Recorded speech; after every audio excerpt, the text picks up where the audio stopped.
Hello, everybody, and welcome to Busy Playing Something. This is episode 4 here of Busy Playing Something coming back to you live. Well, not quite live yet. We'll get there here on YouTube. And my name is Sean, and I'll be your host for today. My voice is a little bit better than last week, so hopefully I'll be able to kick with it. And I'm joined by Joshua LaRosa, who, I don't know, I don't know what intro to have for you because you're watching podcasts on your TV, you're playing your PlayStation Portal. Nobody does that. I don't know if there's a title or a name for that. What's going on? It takes a really special type of person to do what I do, but one of a kind. I'm the what would you say? The mind of a 30-year-old, the heart of a 70-year-old is what I like to say. I'm a bit old school in the way I do things. Bit backwards. I'm so sick of hearing old school at work. I hear it from absolutely everybody. Like whenever somebody comes up to like a new piece of technology or they need to learn something new, it's super easy to just dismiss it by saying, "Oh, nah, I'm old school."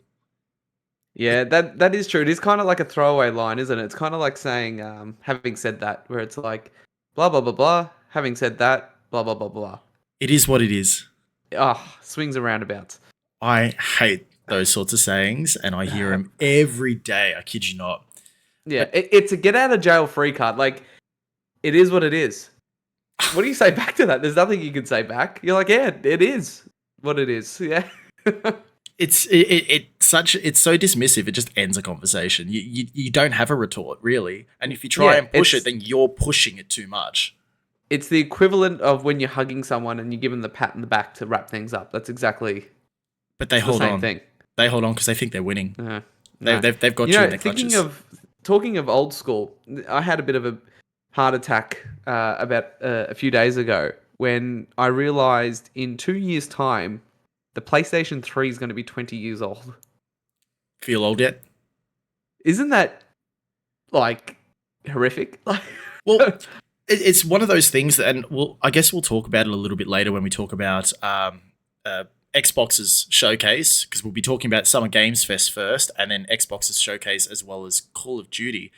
But Call of Duty Black Ops 6 is going to be on the previous generation of consoles, so the Xbox One and the PlayStation 4.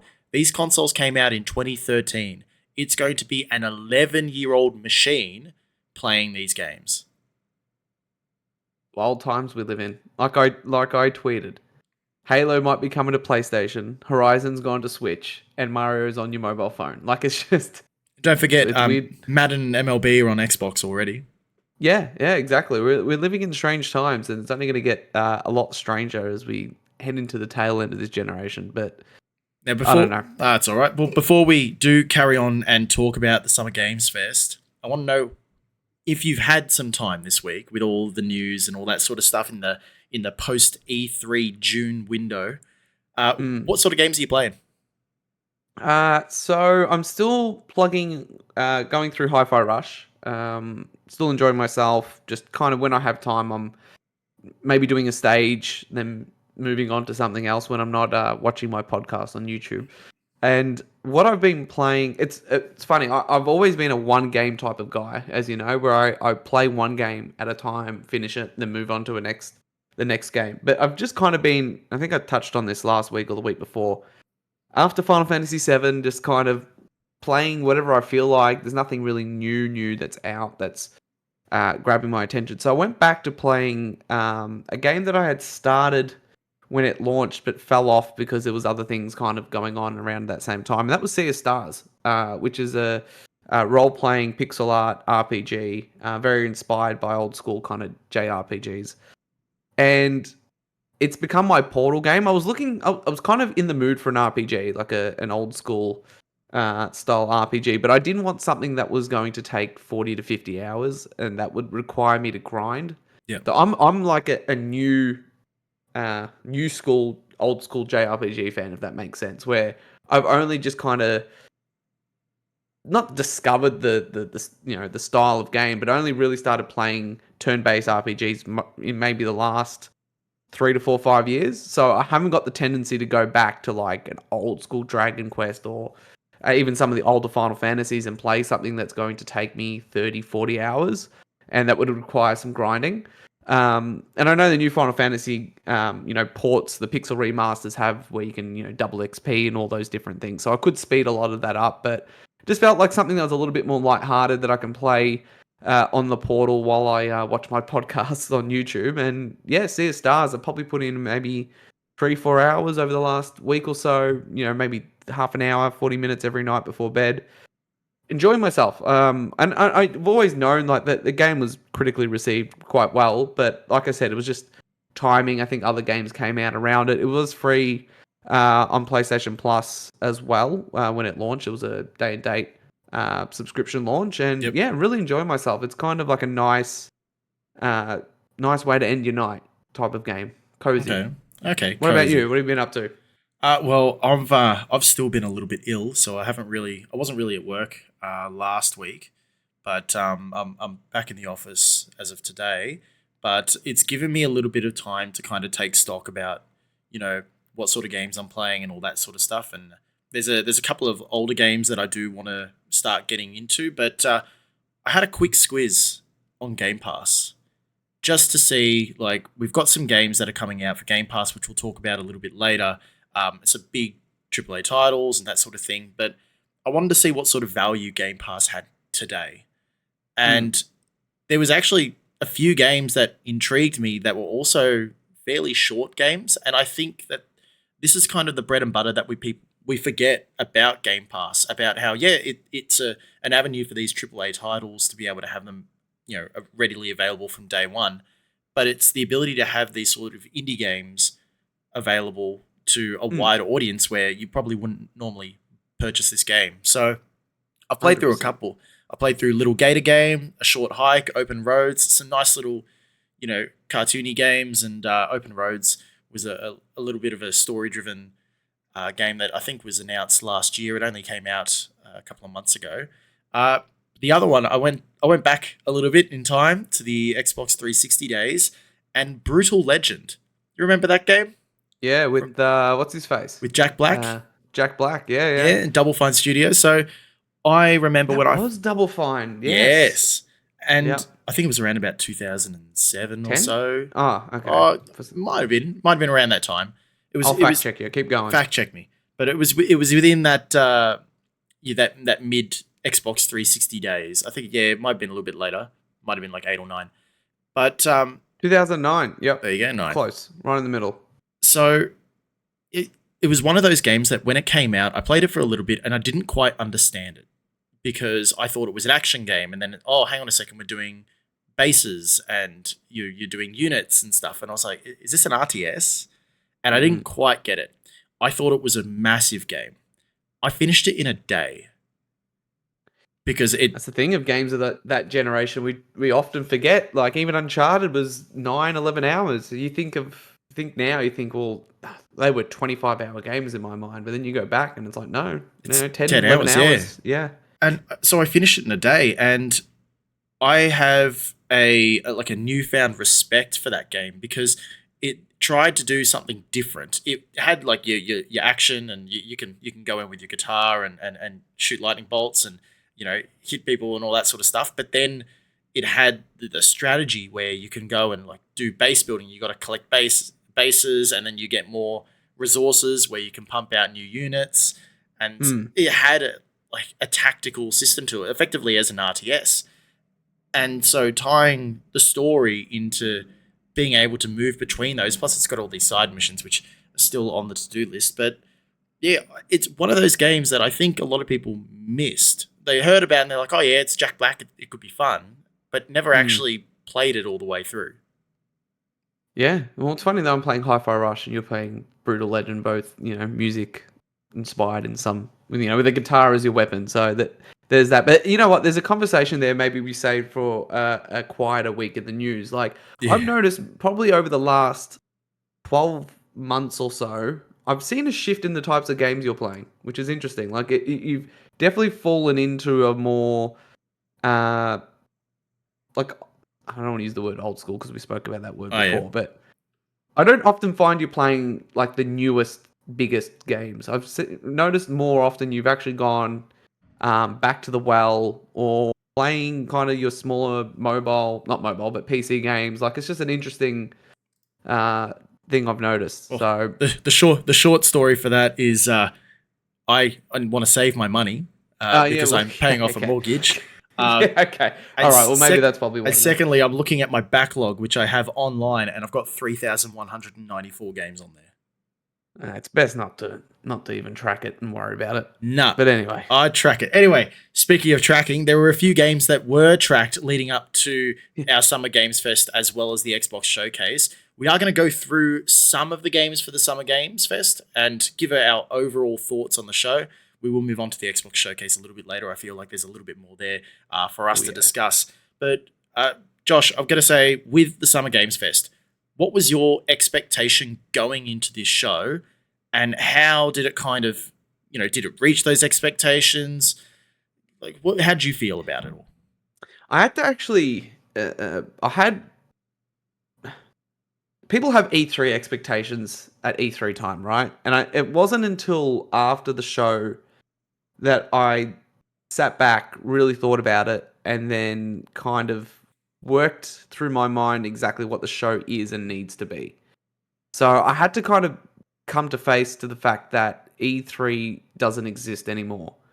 And what I mean by that is because games are so expensive to develop and take so long to develop, publishers are kind of going out on their own to announce and show games that are not in a showcase where they're competing with other games, right? We'll get a Ubisoft Forward. I know we just got one now, but we might get one those randomly, back in the day. Bethesda were announcing separately. Sony wasn't even really present in a big way with this year's period. They're likely to go off in September, maybe with a showcase. So I had to kind of come to the realization that Summer Games Fest, the showcase, the Jeff Keighley showcase, is mostly going to be announced titles and then spotlighting maybe those AA, A, and indie titles that aren't going to get the highlight. They're not going to be on a Game Awards or a PlayStation showcase or even an Xbox show, right? So keeping that in mind, I had fairly low expectations, and I think the show was okay. Like, overall, I enjoy watching game showcases, regardless of who it is. Of course, there's things in there that I was excited for. We could touch on that later. There was a lot of filler and a lot of like ads for like random things that probably didn't belong in a games showcase. But in terms of overall ratings, of course, we use our Covenant Busy Playing Something 20-point scale, so 1 to 10 with 0.5s in the middle. Look, I'd probably land at a 5.5, so in between meh and okay, for multitude of different reasons. But there was a few highlights in there, but like I said, fairly low expectations going in. There was some good, like I liked. I'll hold that. I'll save that for a little bit later. But what was your overall expectations and score? So I think going into the Summer Games Fest, it still doesn't really have an identity. And as I keep joking about every single year, it is the Jeff Keighley show. And it kind of feels like it's being constructed to become something big, something like an E3.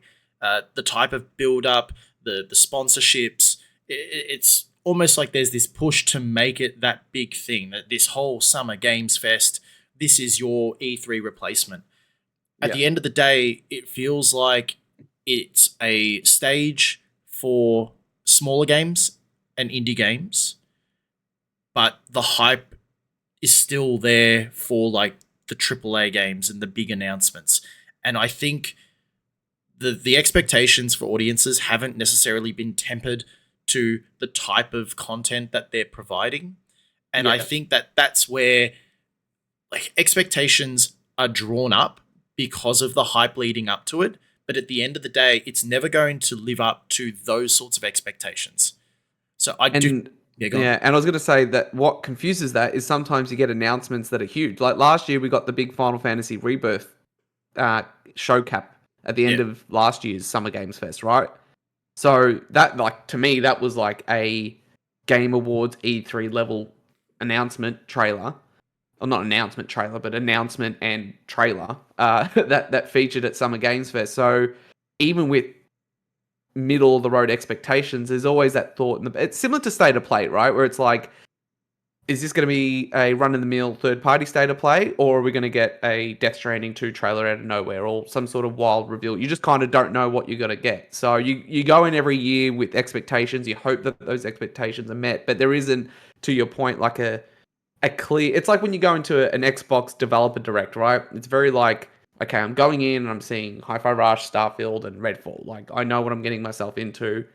There's not too much to surprise me there. Where with Summer Games Fest, it does have the potential to have that really big announcement, or it could just completely not have it. So it's like, it's hard to gauge, what those expectations should be. And I think that feedback for the show was able to show that. And I'm sure you'll be able to fact check me on this one. But Jeff Keighley put up a post on X afterwards, asking what people's ratings were for the show. Now, there was a couple of really good points. One of the questions or one of the feedback comments was about how the show itself, the production value is there. And I think 100%. that's kind of where those expectations sit. If you've got really high production value, then you'd want to hope that the content matches that. If the content does not match that, then it will fall below those sorts of expectations that you've built up. And so out of that poll, I'm pretty sure it was somewhere in the 40%, I think it was, or somewhere around that. 40%, yeah. 40% gave it a D. Or below, yeah. Or below. And that kind of... this is not talking about the presentation itself. It's talking about the content, because that's what gamers will give feedback on. They're going to give feedback on what are you showing me, not how pretty does everything look between the announcements. Yeah. And I think that hit right on the nail of the head. Myself... Like, my rating is a 5. I was meh for this because I didn't really have any expectations. I was like, okay, well, there might be a big surprise at the end. Not sure what we're going to get. Let's have a look and see what's going on. And then it was like, okay, so we're getting some things, but where's the pull? Where's the, where's the thing that's going to get me excited to not only like talk about the Summer Games Fest, but think and wait for next year, like what it could be. Like Final Fantasy Rebirth happened last year, and there was like, I think that kind of reputation. There was an engine, but there was a reputation that it started to create. And with the advertising and everything leading up to this year's, I don't think it met or became what people expected it to be. I agree.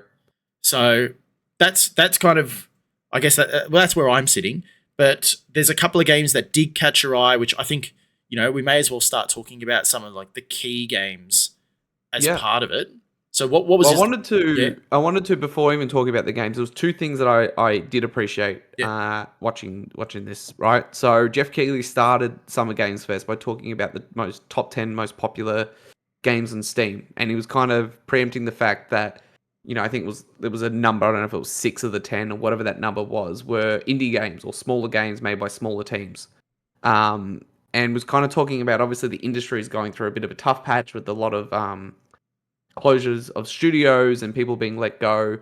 But I think that was a good way to start the show, saying, look, we understand as an industry we're going through a bit of pain at the moment, but know that, some of the biggest games on PC, more broadly everywhere else, are games being made by smaller teams. And I do think Jeff does a great job in highlighting those teams in shows like Summer Games Fest. So I do want to give him his flowers for that, because I thought that was a nice way of starting the press conference or the showcase.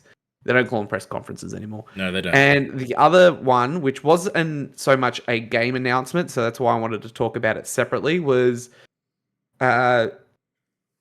the developers of Among Us, Innersloth, came out and spoke about, obviously, some updates and things happening with Among Us, but also spoke about a new initiative called Outer Sloth, which was basically like a publishing arm for small indie developers. So they basically came out on stage and said, thanks to your support, we basically made bank with Among Us and have all this money. We're actually starting up a initiative to help new developers publish their games and highlight those games. So again, I think that was a really good, heartwarming showing. And yeah, I just wanted to give flowers to those two announcements in particular. But the games, there was some stuff in here that really stood out to me. Some of these were heavily rumored and or leaked beforehand. And I think Yep. the industry is going through a bit of that at the moment, where I think they discovered something in YouTube's back end. There's someone at YouTube or at Google or at one of these Someone in companies Google. leaking. Someone in Yeah, Google. leaking all those things. Like the whole state of play was leaked last week, like the exact whole showing. And I think it is definitely killing a lot of the hype and kind of ruining a lot of these showcases as well. But that's a different conversation. I'll start with one game and maybe we just go back and forth. But something that stood out to me was, again, a game that was heavily rumored and leaked. We knew about it going in. It wasn't at the state of play, so we knew it was going to be there. But it wasn't so much the game's announcement. It was more which platforms it was launching on. And that was Horizon Lego Adventures, being co-developed by Studio Gobo and, of course, Guerrilla Games. But the thing we didn't know was that it was coming to PlayStation 5, which was very much expected. But it was also launching day and date on PC and Nintendo Switch, coming in 2024. So, I mean, wild times we live in. There is there is like a weird publishing thing with Lego games, even though Sony own the Horizon IP. Like the Lego IP takes precedence because Lego is such a powerhouse. So maybe there was a bit of negotiation there saying, well, we don't necessarily want this game on Xbox, but we would consider it on Switch and PC. And yeah, I to me, I think this is like makes perfect sense. Like Horizon's such a powerhouse for PlayStation hardcore gamers and the console. There's the Amazon series in development. There's rumors of multiplayer games and, you know, the third game in the trilogy and even potentially a remake to the original, which is a bit ridiculous. But there's a lot of Horizon coming. And I think in my mind, the adaptation from from Horizon to Lego didn't make much sense. But actually seeing it in motion, I was not like blown away. It's not a game I'm going to be running out to play, but I actually think it worked. Like it worked in that Lego. We actually got the tall neck Lego like figurine a while back, so there was that collaboration. But yeah, I think this is a great way to introduce a mature, in quote, series to a younger audience.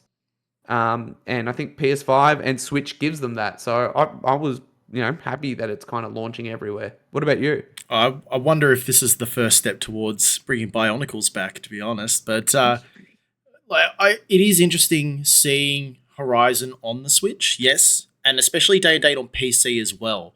That I think that's a little bit understated because of the nature of these first party titles going to PC and kind of the whole hula about, you can play the originals on PC, but then buy a PS5 and play sequels on the console. But a Lego game on the Switch works. Lego games sell. They sell like bananas. So having it on other platforms, I think, is a clever marketing tool.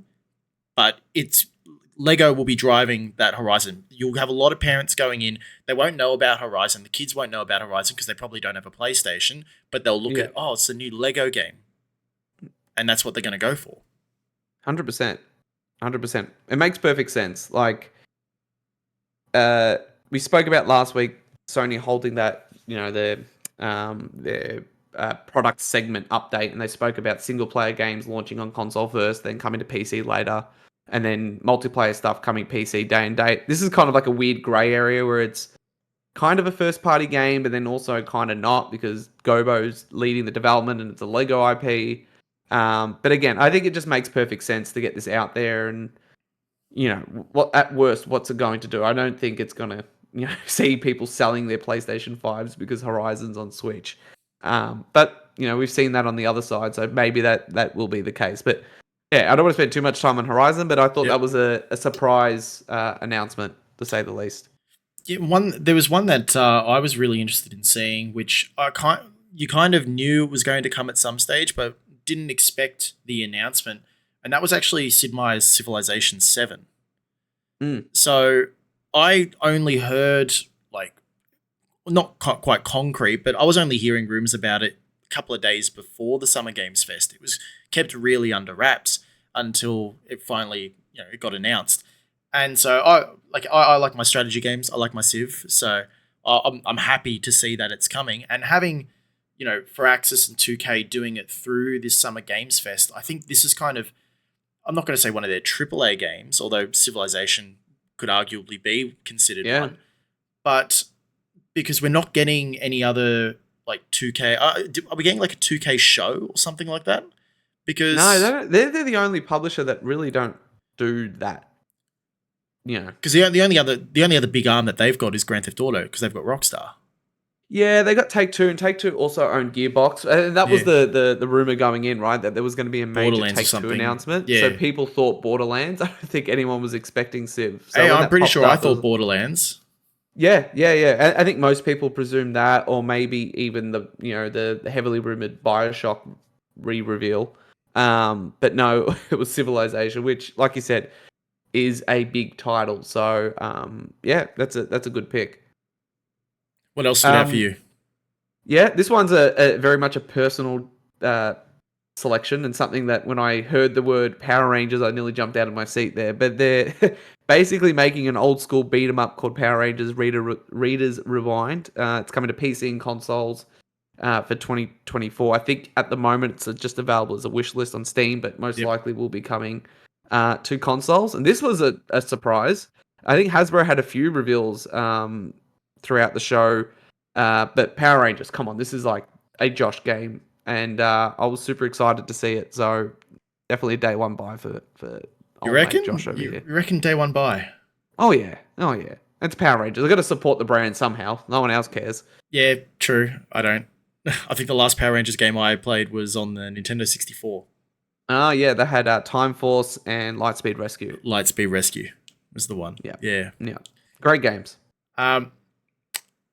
Another one is another bigger one, which we did see a lot more in the Ubisoft Ubisoft Forward, and that's Star Wars Outlaws, which they're really trying to push this now.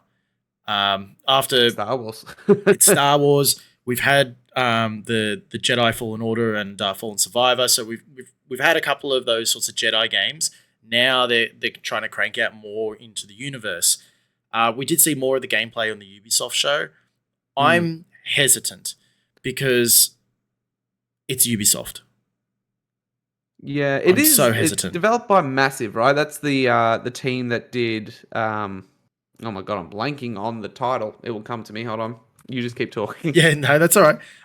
It is. It's a different game, a different team to the Jedi games, but The Division. That's what I was thinking of. But this game at the moment apparently has a wanted system similar to GTA, gets up to 6 stars.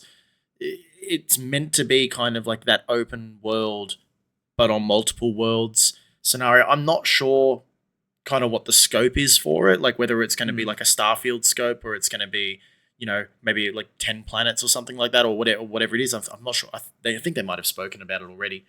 But yeah, they spoke about it a lot today. It's probably going to be more like an Uncharted, really, like a third-person narrative-driven action adventure set in Star Wars. But that's the thing. Is that going to be linear, and how linear is that going to be? Because if you want that open world bounty hunting kind of Star Wars, which is what they're effectively selling this as, you can't, like, is that going to be a linear story-driven game, or is it going to be more you're an outlaw? Yes, there's a story involved, but it's also about what kind of crazy things can you get up to in the galaxy. Yeah, I would expect probably along the lines of even Jedi Survivor. It's kind of semi-open, where you can kind of go wherever you want, but there's a golden path, and then within that golden path, each world will have its own list of side quests. I think you can kind of piece it together. I don't know. I'm not I actually like The Division. I played that by myself, which is kind of sad, but I think it's a good studio. Star Wars isn't. I played the Jedi games, but that's more because I like third-person action games, especially in that kind of hand-to-hand combat space. Where this one, I don't know. It's out of all the... No, actually, that's not true, because they have got some games I've got no interest in. But in terms of that and Assassin's Creed, definitely more interested in this is Assassin's Creed than the Star Wars game, but that's just me. Now, you had a couple more. Yeah, I've got a couple more. I'll run through these ones quite quick. This one's more of a personal pick. Another one. And that's Alan. Yeah, well, they're all personal picks, but this is another, not really a major announcement or anything really big here, but it's more just so I can help Remedy sell this game because I haven't sold enough copies. And that's Alan Wake 2 Night Springs DLC, which is already launched. I've got that purchased for PS5, and it's downloading as we speak, but they also announced the physical edition. I'm like, you bastards are going to have to double up on Alan Wake. So if you haven't purchased Alan Wake, buy the deluxe physical edition. It comes with remastered, the first Alan Wake game. They're double dipping. Alan Wake. They're double dipping. They are double dipping, but Alan Wake, honestly, is one of those special games. Like it. Trust me.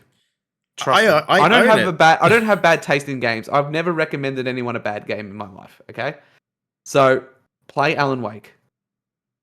It's got the Josh seal of approval. Shall I keep going? Yeah, keep going. I just got the notification saying Alan Wake's ready to play. The other two is more... well, this one is more of a just a, hey, I was excited it's there, I'm excited to play it. And that was Monster Hunter Wilds getting kind of cross-play support across all platforms. I was about to say I'm a huge fan of Monster Hunter, but that's not really true. I was a big fan of Worlds. That was the only one I've ever played. But I spent 150 hours in that game, and I don't spend that amount of time in any game ever. So excited for this one. It looks wild, no pun intended. But the last one I wanted to highlight was Phantom Blade Zero, which ended the show. It's a PlayStation 5 exclusive, being developed out of China. And it looks awesome. Like, it's another one of those... I'm seeing a lot of like Souls-like comparisons, but I've watched a lot of developer interviews and gameplay live kind of demonstrations, and they kind of said, yes, it does have the Souls-like level design in terms of, might find a shortcut that loops back in upon itself, but actually plays a lot more like a Devil May Cry, and less of a Souls-like where you've got more of a slow base combat system. It looks wild. Like, I think Phantom Blade Zero looks great. I'm excited to learn more. There's actually a few Chinese developed action games coming out of coming on PlayStation in particular. And there was even one announced for the Xbox show that it's also coming to PS5 as well. But there's Wolong, sorry. There's the one on the Xbox show we'll touch on later. There's just a lot of these games coming out of China that seem to be action RPG, Souls-like elements, which I'm all about, man. Give me a good parry system and I'm there. Which, who would have thought? But it's the world we live in. What did you think? Did you watch the trailer for Phantom Blade Zero? Yeah, I watched it, but like Souls-like games haven't quite scratched an itch with me. I'm sure there'll be a time where I'll just go through them all because I do have them all, like Bloodborne and everything. I've got them all. But I just haven't had that itch to really grind and get better at parrying to kind of get to an end result. I'm at a stage now where I've got so many games to play. I just want a nice, light, breezy... Well, not light and breezy. Like, obviously, I do want a bit of a challenge, but... I don't want to spend, 600 hours getting good. Not yet. No, and they're not all like that. Like, I think that's what I think. There's different levels of Souls games, and I don't think this one's going to be too much of a Souls game. And I just want to correct myself because I'm OCD. I said Wulong, I meant Wukong. They're completely different games. One's developed by a Japanese studio. And one's Wukong and one's Wolong. Yeah. Thank you very much. That's okay. Well, the last... I've got two games that I just want to shout out. Firstly, the Dune Awakening. It says it's an MMO. Yeah. I'm skeptical because of that. It's apparently going to follow a alternative storyline to the books and the films and all that sort of stuff. So it's going to be its own separate line, which, okay, fair enough. By all means, I'm skeptical. And the last one I wanted to mention was Killer Bean. Which, yeah. What can you say about Killer Bean? If you haven't seen the trailer for that, just watch that one. It's interesting. Yeah. But anyway, what do you think was the game of the show? I really think Phantom Blade Zero really showed well. Uh, I think a lot of people were skeptical when that game was announced during, I think it was last year's showcase. It might have been one of the state of plays. It nearly looked like it was too good to be real gameplay. You know, like when you see those trailers and it's like Yeah. in engine, but you're like, is this simulated or what is this?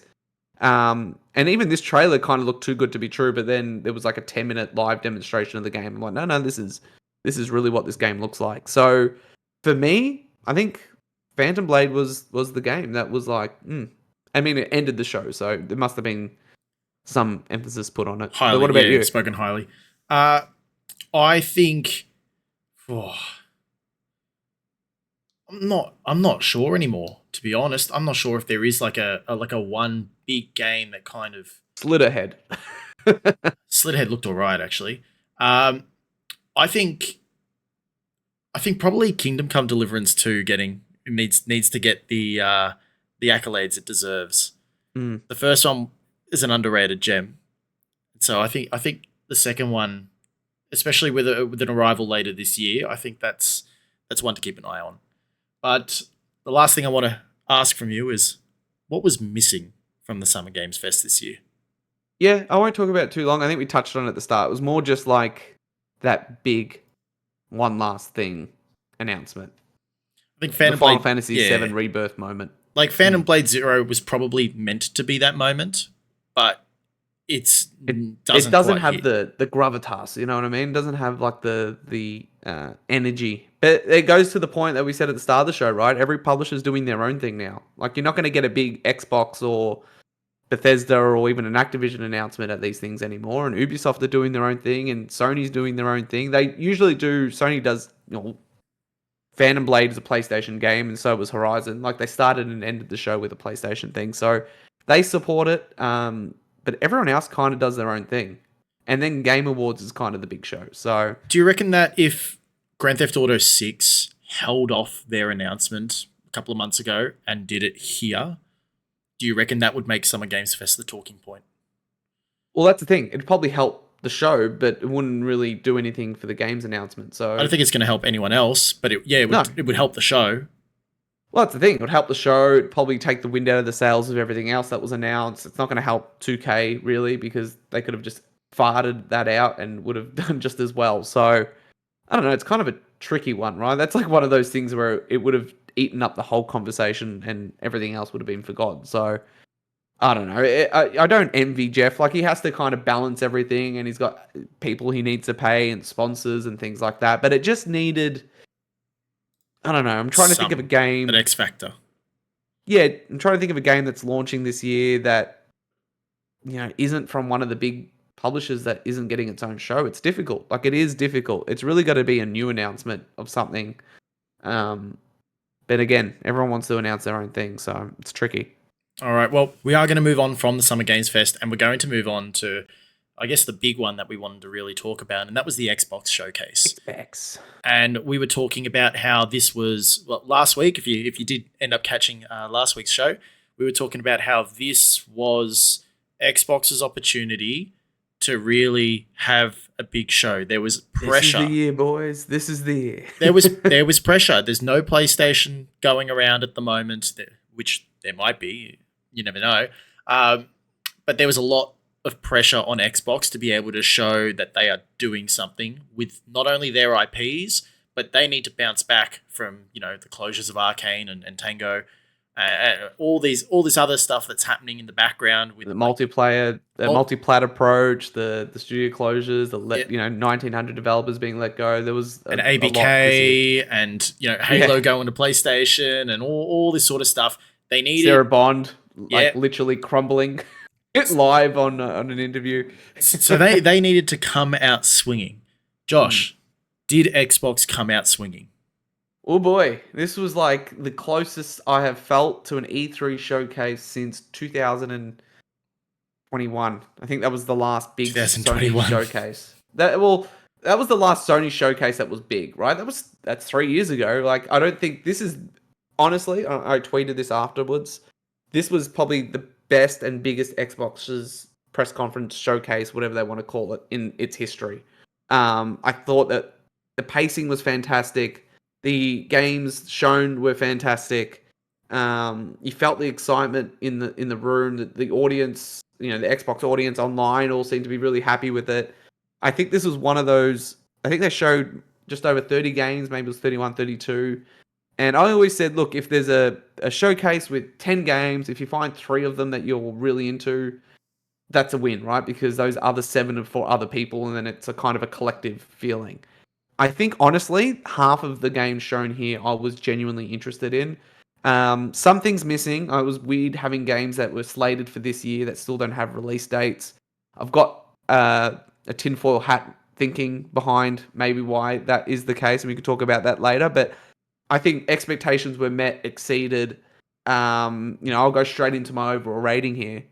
This is going to be our first 10 out of 10. You reckon that the Xbox showcase Actually, for I'll take it back. 2024 was taking it a back. 10 out of 10 modern masterpiece? I'm going to give it a 9.5. And the reason why I'm scaling back half a point is because it was missing release dates. If it had the release dates for Indiana Jones, Vowed, which are all games set for this year, I think this would have been a 10. But 9.5, 10, I'm happy to go either or. I think this was genuinely... They said 2024. That's enough. You know what? I'm going to give it a 10. It's going for a 10. I think it was just a stellar showcase. Like, if you walked out of this conference disappointed as an Xbox fan, there is nothing Xbox will ever do to impress you. Yeah. Everything that should have been there was there. Things that may have thought that wouldn't be there were there. 10 out of 10. What about you? I'm harsher. Ooh. I'm harsher. You're the Xbox guy out of the two of us. out of the two of us, yes. I liked what they did. I think there was, like, even for me, I tried to avoid looking at rumors and all that sort of stuff leading up to this showcase because I wanted to genuinely be surprised. And I was. There were a couple of game announcements there which I didn't even think we were going to see anything, or let alone gameplay or anything like that. And they were able to showcase that. I think the one thing I have about it is that there was no addressing.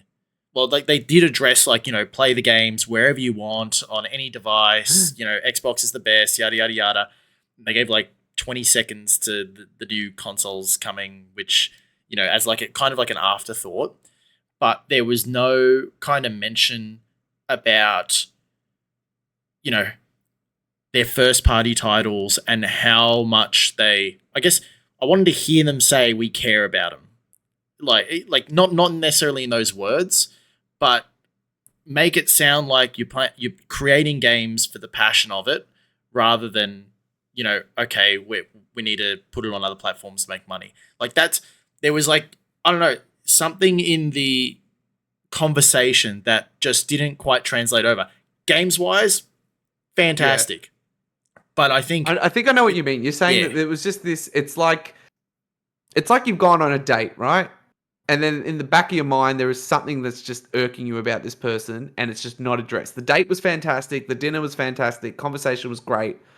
But you're like, there's something that I need to address, and it wasn't addressed. I know what you mean. There was that tension in the room where it's like, how are they going to address the multi-plat stuff? What games are coming to PlayStation? How are they going to talk about exclusives? How are they going to say that we care about console and hardware and all that stuff? They got dessert, which was vanilla ice cream on a plate, and they used a straw.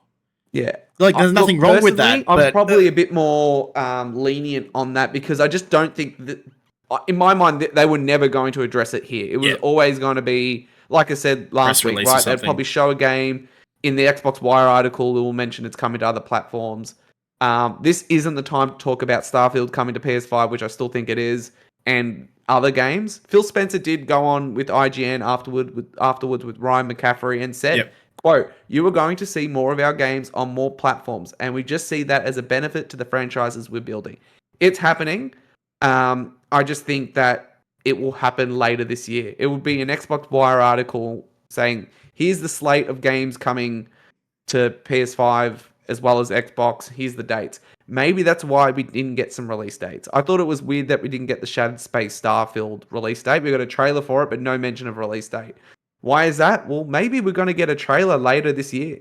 that has a release date and has pre-orders and all that for all the platforms it's coming to. So And also I available on get your PlayStation. point, but I get your point. I just don't think this was the time and place. This was a time for Xbox to say, "Hey, we've got games. We're all about the games," and I think they did that very well. But you are right; they are kind of tiptoeing around the elephant in the room that at some point is going to come up. Yeah. And I definitely think we'll hear about it. But as much as I said I was harsher, like I was looking for like one line, which I didn't get, and that's fine. I still gave it a 9.5. Yeah. Yeah, it's not a 10, but the quality of first party titles that we're seeing as part of this showcase goes to show that yes, Xbox may have been cooking almost as long as the Carlton Blues in the AFL, but now we're finally starting to see some meals. We're starting to see what's coming out of the kitchen. $70 billion. Only took billions of dollars and hours of our time, all wasted, hoping, with people with their Game Pass subscriptions that they forget to cancel. It's finally come to this. The dominoes are finally falling, huh? So let's go through the games. Let's just go through them, see how we feel. There's enough here to talk about each and every game, I think. Yeah. First off, interesting. And I think I called this last week, although I think this was more for the Summer Games Fest. Started off with Black Ops 6. Smart move, in my opinion. And then they're like, oh yeah, we're going to talk about more at the end of the show. I'm pretty sure I said something along those lines last week. I think you did. I think you were saying, I think you might have said that it was going on the Jeff Keighley show. I we thought would talk about Jeff Keighley, yeah. But still, at the start, we'll allow it. By the way, Call of Duty, Black Ops 6, get excited. We'll talk more after the show, the Xbox show.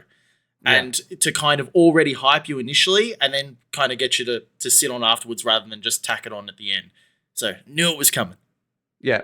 I think a great way to start the show. Kind of reconfirmed, right? You think Xbox, now you're going to think Call of Duty. We're the home of Call of Duty. Yeah, great way to start. And I do also like the fact that, and I'll just bundle in the Black Ops showcase that they did at the end of it into my little tidbit about it, but some of the changes that they're making to things like multiplayer, which multiplayer is the big thing about Call of Duty. Yes, we talk about the campaigns and I play the campaign, but the multiplayer is where your longevity comes in with a Call of Duty game.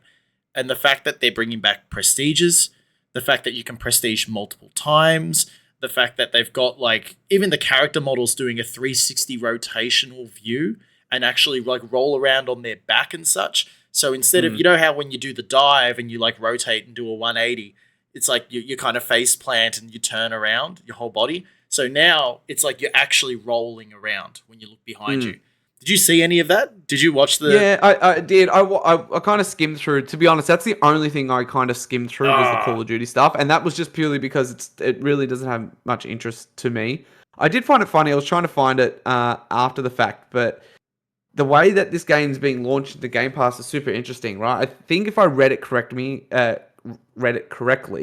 that the single player will be available for Xbox console Game Pass, but you will need Ultimate, which gives you online access, right, for the multiplayer stuff. I believe that's the case, yes. It is interesting to see how this affects things, like just talking business for a second, like how many of the people who would have purchased it are going to use Game Pass. To me, this is always going to be a game that people were going to buy, especially if it's a game where they just buy Call of Duty and maybe one other game. I just think you're probably going to see those people continue to do that. So, I mean, Phil Spencer spoke about that afterwards, right? Buy your game, subscribe to the game, buy it on PlayStation. We don't care. Just support and play the games that you love. So, yeah, like I said, I think a great announcement. Well, they're still going to have to pay for Xbox Gold subscription anyway to be able to play online. So regardless of whether or not, if they have Game Pass, great, they've got that there. And then they've got Gold subscription. Well, they've probably got Ultimate anyway. Otherwise, if they're buying the game individually, well, that's more money into the coffers rather than a subscription fee. So either way, Microsoft's winning both ways. 100%. Every way, yeah. Every way. The next game that came up, this I was surprised by. I didn't think that this would actually show. Remember, I went in deep. I went dark for this one. You went in deep, did you? I went in deep, and I went in dark for Doom: The Dark Ages. Nice. I didn't know that we'd be getting another Doom this soon. Yeah. This was one that was leaked. It was under the working title Doom the Year Zero, I think was the working title. This was something that was kind of leaked before the show, and is a game that was leaked and confirmed to be coming day and date to PS5 as well. So this is interesting, right? This is, id Software, part of Bethesda, part of ZeniMax, part of Xbox.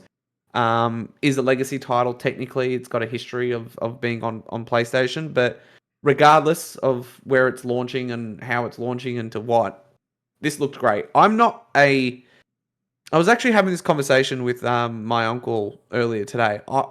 I'm not really a first person guy, like across the board, and maybe that's kind of played into the reason why, like, even in the past when things were exclusive onto separate platforms, where the Xbox acquisitions really didn't affect me too much because, you know, the ZeniMax stuff had a lot of first person things in terms of Fallout and Starfield and Doom and It's all all that. third So person as well. it is third person, but it's kind of like a janky third person.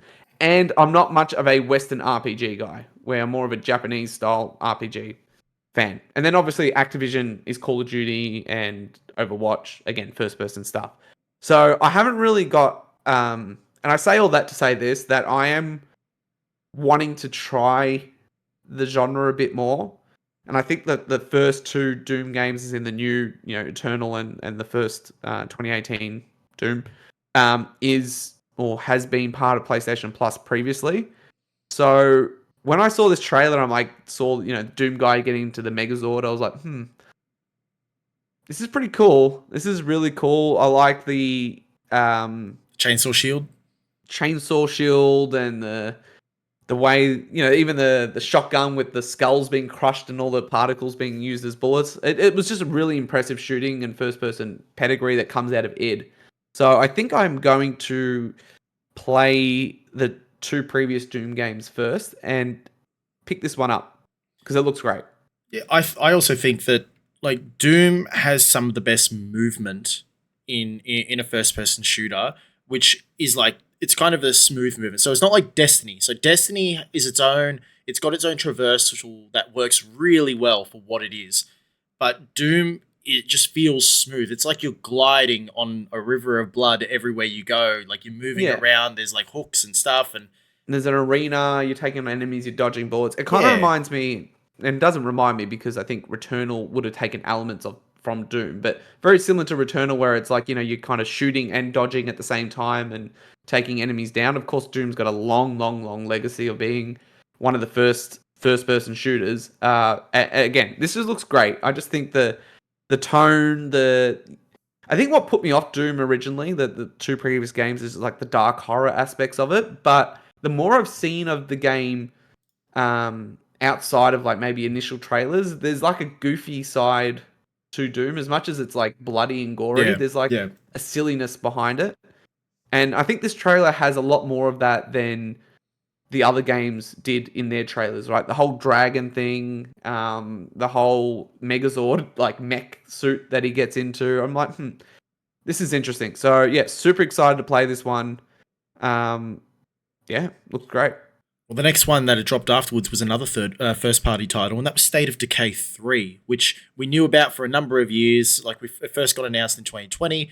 We knew it was coming at some stage. They've been pretty quiet, but now we actually got a trailer for it. So I tried playing the first State of Decay, but I didn't really get captured. But I'm looking at State of Decay 3, and I'm like, I could go back, give it a go. What were your thoughts on this one, Josh? Yeah, I'm not a active fan of State of Decay. This is one where it's kind of like a in-engine, not really gameplay. There was kind of gameplay thrown within the trailer, but again, this kind of looked like one where it was like, how we spoke about like simulated gameplay. Yeah. I don't know. Cinematic gameplay.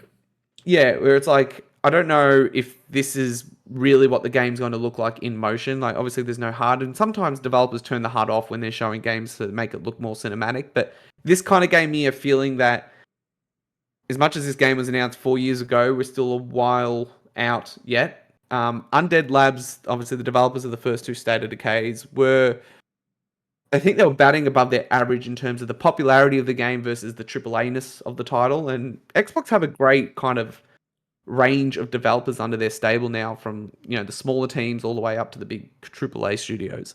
And it'd be interesting to see if State of Decay 3 is kind of trying to be elevated from maybe AA to more of a AAA style game. But again, not my style of game. And I'm not 100% sold on what was shown here will be super reflective of what we end up playing, but I could be wrong. But were you sold on the next game that they announced, which was a third-party title, and this was Dragon Age: The Veilguard? New Dragon Age. I'm not. Again, this kind of goes back to what I was saying earlier around JRPGs being more my style. And we'll talk about Fable a little bit later, but this one kind of got mixed reception from my understanding. I think obviously BioWare have gone through a lot and a lot of change, and there's a lack of trust, I think, in BioWare after Anthem and Mass Effect Andromeda. I have heard positive things from people who have previewed the game at Summer Games Fest, so there is that. But I think the initial reaction to the trailer, I think purely based on art design, was mixed at best. But this isn't a Josh game, so I'm not going to sit here and pretend that I have all the answers if it looks good or whatever. So I'll defer to you. No, that's all right. I know that a lot of people do they want the Dragon Age to be in the similar vein of other RPGs, where it's like a little bit more realistic in terms of the graphic design and textures and that sort of thing, whereas it looks like a little bit cartoony. And so that's something that people have to get over. Not everything's going to look like the original Dragon Age games or even Inquisition. I'm interested to see how it performs, especially that it was announced for as part of the Xbox showcase rather than the Summer Games, which I would have thought this would have been the sort of game to go onto that. So Xbox has got the advertising. Actually. So I'm interested to see kind of how much it's tied into that kind of Xbox marketing, and whether or not we're going to see it continuously marketed for Xbox, but also available on PlayStation. Yeah. So that was another thing. The next game that came up was, I guess, following along from the television show that has been fairly successful on Amazon. This is Prime. Just before you get into it. This is the Josh not interested section of games. So if you hear for the next few games that these aren't Josh games, well, here we go. Let Sean take the mantle. Yeah. Yeah. Josh doesn't like first-party Xbox games. Wow, what a surprise! What a fanboy! Gave it a 10 out of 10. Yeah. But Fallout 76 players are happy now that Fallout 76 is seen as a game and not a mess like when it was first launched. I actually got rid of my copy. I played it for about 15 minutes. I was like, this is trash when I first got it, because there was no NPCs, no nothing. You couldn't do anything. That's all changed now. Apparently the game is very busy. Almost, it's getting to levels of like Elder Scrolls Online sort of levels in a sense, from what I've heard. But yeah, the only content that they gave a couple of different content pieces, like a new location and new missions, that sort of thing, which look cool. And the fact that you'll be able to play as a ghoul character next year, that's all right. I'm not sure why you'd have that. That kind of felt tacked on a little bit. They announced the effectively an expansion, and then, oh, by the way, next year you can play as a ghoul. It's like that's purely because of the Amazon show, right? Because it has to be. That character was super popular in there. Yeah, it has to be. Come on, even I know that. Xbox fan over here. Yeah, but still, it feels tacked on. Like you could surprise everyone with by the way, this is happening today or something like that. You don't need to tell us, it's happening next year, so we got to wait another 7 months. Yeah, in 7 months' time, I can play as a guy with no nose. Cool, fantastic. Anyway, the next one was the Starfield DLC, Shattered Space, which looked very interesting, and it actually made me make sure that Starfield was updated on my Xbox, ready to go. 60 frames, yeah. Yep. So I played a little bit of Starfield, but as with a lot of these games, which demand a lot of your time, I get a little bit kind of like self-conscious about how much time I'll be spending playing it. It's a little bit trying to find the right word, but yeah, it's like you're having a midlife crisis over here, thinking, how much time have I wasted playing games? Yeah, it's not even wasted. It's like, okay, I'm gonna play Starfield and finish it, and it's gonna take me 3 weeks, and it's like, okay, cool, but I can also play these 4 other games and finish them all within Yeah, a see, I day. love that. I love knowing that I've got the next few weeks set. But no release date. Set the launch in 2024. I alluded to this earlier. I wonder why. Yeah, Mm. I reckon we sit on that one there for a little bit Yeah. and see what happens. World of Warcraft, The War Within, got a release trailer as well with a release date of August. So for anybody who's playing World of Warcraft, great. I actually thought that we'd see some information about it coming to console because, well, it is on Mm. console, right? No, it's No, still it's just not. PC, and I think too soon if it was going to happen, and I think there's a lot of reasons The to game only suggest came out in what, 2001, 2002? it. Yeah, but I think we're too new into the acquisition that we would see it, and then I just I don't know how well the game would work on console. Just Keyboard support, maybe with keyboard easy. support. Yeah, 100%. You, Yeah, you do keyboard and mouse support, which you've already got that available. Like, that's already there. yeah. So that would be the way to go. But I'd be interested to see what happens with The War Within. Like, World of Warcraft and Destiny 2 to an extent, like some of these MMOs that have been going for a couple of years, or in World of Warcraft's case, a couple of decades, it's kind of, when do you get the feeling that these games are actually going to end? And people stop playing and Well, supporting. that's the thing. Like, I know Destiny 2 at the moment, for example, the final shape, which was the recent expansion, which was came out last week, that's kind of seen as not quite the end game of Destiny 2, but close to. Yeah. I think there's even a tease in there for something, maybe Destiny 3 in there. So Yeah, but Bungie's working on their other online shooter, which Marathon, yep. Marathon, which was a 1990s game, and now they're using it in 2020s technology. So I'm not sure if we're going to see a Destiny 3 anytime soon. Although I'm not going to talk about Destiny while we're talking about World of Warcraft. Let's move on. Um, the next one, which I actually thought was interesting. This is an We're interesting back. game. We're back. Josh is back in the room now. We're back to Josh games now. Yeah. And so this one, Claire Obscure, I think it is, or Obscure, Expedition Obscure. 33. This looked fascinating, didn't it, Yeah. Josh? Yeah, a small team. I think there are about 40 developers. Ben Starr is starring as the main character. And for those who don't know who Ben Starr is, he's Clive Rosfield from Final Fantasy 16. And this was a really cool trailer. First in concept, like the whole idea of like this villainous character that every year paints a number and then people of that age just simply vanish. And then there's this expedition of people going out to stop this entity. The style of game is like really cool. It's like a modern take of a traditional turn-based JRPG. It's not really a JRPG, but you know what I mean Yeah. in terms of spirit. But has a little bit of, I would say, Persona style design in terms of the combat and the menus and things like that. How things are kind of popping up on screen, very Persona-like. But then it's also got some real-time elements where you're actively dodging moves, blocking, parrying, timing your adding to attacks, free combos, aim. Yeah. So I always, to me, I think that's the sweet spot where old school meets new school, right? Where I don't think there's the hardcore JRP base that will grind and love that style of stuff, right? But I think most people that aren't those people that like the genre to some degree are more short on time, don't want to waste time grinding, want a game that as much as it is still turn-based, it has those AAA elements and is a bit more interactive. Action-oriented. Yeah, so you're still getting the turn-based stuff, but it's more action-oriented, exactly to your point. So, and there is games that are doing that. Like I spoke about Sea of Stars that I'm playing at the start of the show. Like that has some of that in there where as you're hitting your enemy, if you tap X as the attack hits, you do a double hit and things like that, blocking. But this is taking it onto the large scale. So this game's coming to Game Pass, as well as PlayStation and PC. I thought this looked great. Like, I'm going to wait for review scores. It is a small team, a new game.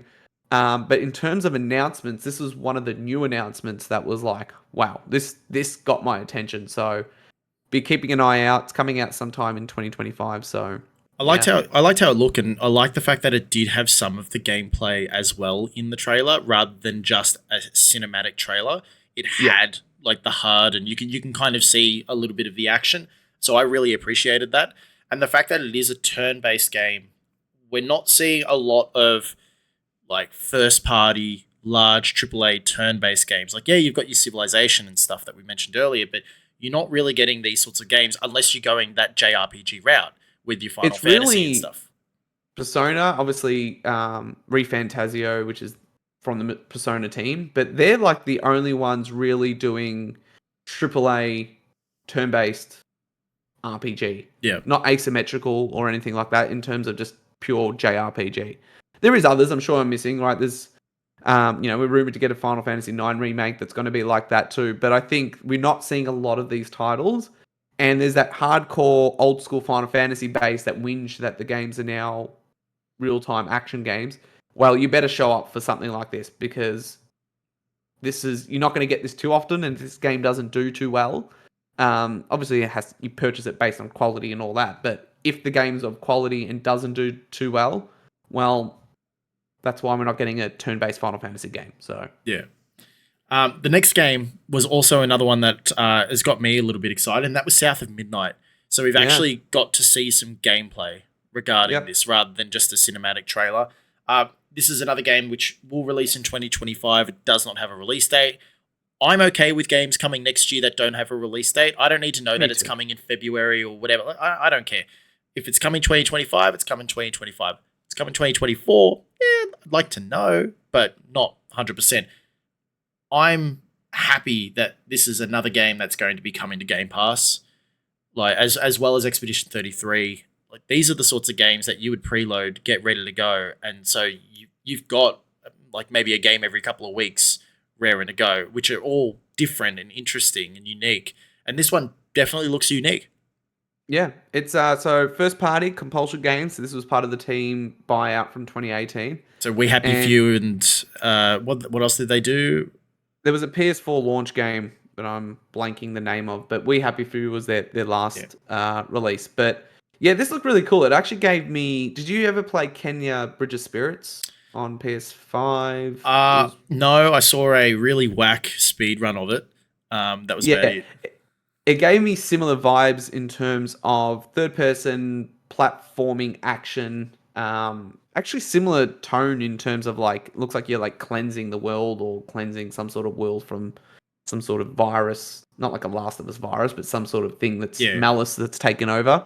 I like the stop motion stuff. It kind of looked like the game was running in 60 frames, but maybe the main character was running at 30 or 15, 20 frames per second. So that kind of gives you that into the Spider-Verse yep. style, where like Miles Morales is running a little bit slower in that. So yeah, it looked really good. It kind of gave me, like I said, Kenya Bridge of Spirit vibes, very PS3, 360 generation, and that's not a hit. Don't mean to offend anybody by that. It's come up every week now. Um, but yeah, this is one I'm excited for. So keeping an eye out for South of Midnight for sure. And you're also keeping an eye on the next game that they announced directly afterwards, which was Metal Gear Solid Delta Snake Eater, which had a trailer as well as gameplay on Xbox's showcase, which I Yeah, thought was Konami's interesting. spreading the love. Well, they announced Delta at PlayStation Showcase last year. We got the CGI trailer where you kind of go through the bog and then Snake walks out. But then, yeah, they've shown a trailer since, I think, at a State of Play and now here on the Xbox show. So it doesn't seem like maybe they don't have a marketing arrangement. Maybe they're doing their own marketing. Well, they're not But doing it yeah, at the it's kind Summer of. Games Fest. Well, we kind of half predicted that, right? We didn't know, based on Jeff's relationship with Mr. Kojima, would he allow this game to be shown there? But man, I've already pre-ordered. It's funny, I went on a bit of a pre-ordering spree Oh no. this morning, and I'm like Astrobot, Alan Wake, Metal Gear, Assassin's Creed. Like, it was just like a list of games. I'm like, I know I'm gonna play these. I'd rather just have them pre-ordered, get the editions that I want.